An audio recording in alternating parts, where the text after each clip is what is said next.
चेहरे पर झूठी मुस्कान लिए चंद्रिका अब वसुधा को अपनाने का दिखावा करेगी, लेकिन असल में वो नंदिनी के साथ मिलकर दुल्हन की अदलाबदली का बड़ा खेल रच चुकी है।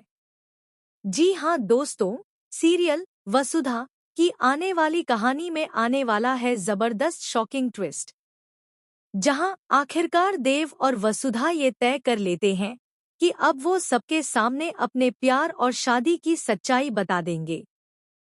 लेकिन इसी बीच सारिका देव और वसुधा की एकता को साबित करने में नाकाम रह जाती है। पहली रसोई की रस्म में दिव्या बड़ी चालाकी से वसुधा से खाना बनवा देती है, जबकि नंदिनी ये रस्म पूरी नहीं कर पाती। जब सबके सामने खाने का वक्त आता है और दिव्या वसुधा को बैठने के लिए कहती है, तो वहीं चंद्रिका साफ इनकार कर देती है।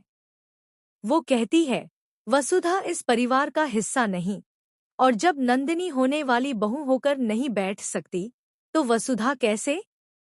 अब इस सब से साफ है कि चंद्रिका को जरा भी अंदाजा नहीं कि देव और वसुधा ने शादी कर ली है और उनका प्यार कितना गहरा है। सारिका बार बार चंद्रिका के सामने सच्चाई साबित करने की कोशिश करती है, लेकिन हर बार झूठी साबित होती है। मगर जब सच सामने आएगा, तो चंद्रिका खुद को ही बेवकूफ कहती नजर आएगी। देव की आंखों के आंसू और वसुधा के लिए उसका दर्द देखकर चंद्रिका का दिल पिघल जाएगा। लेकिन दूसरी तरफ नंदिनी को एहसास होगा कि इस घर में उसकी अब कोई जगह नहीं बची। हालांकि नंदिनी इतनी आसानी से हार मानने वाली नहीं, क्योंकि वो और चंद्रिका पहले से ही एक बड़ा प्लान बना चुकी हैं।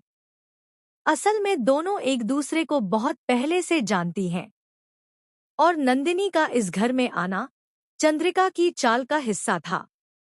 अगर देव की शादी नंदिनी से नहीं हुई, तो नंदिनी वो बड़ा राज खोल देगी जो चंद्रिका और इस परिवार से जुड़ा है।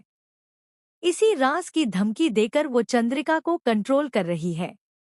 अपनी बेटी की खुशी के लिए चंद्रिका एक पल के लिए वसुधा को स्वीकार करती दिखेगी, लेकिन अंदर ही अंदर सब एक ड्रामा होगा, ताकि वसुधा खुद देव को छोड़कर चली जाए और सबको लगे कि ये फैसला उसी का था। अब देखना दिलचस्प होगा कि क्या वसुधा इस पूरे खेल का सच जान पाएगी, या चंद्रिका नंदिनी की साजिश एक बार फिर उस पर भारी पड़ेगी। दोस्तों, आपको क्या लगता है? क्या वसुधा इस बार सच्चाई तक पहुंच पाएगी? कमेंट में बताएं।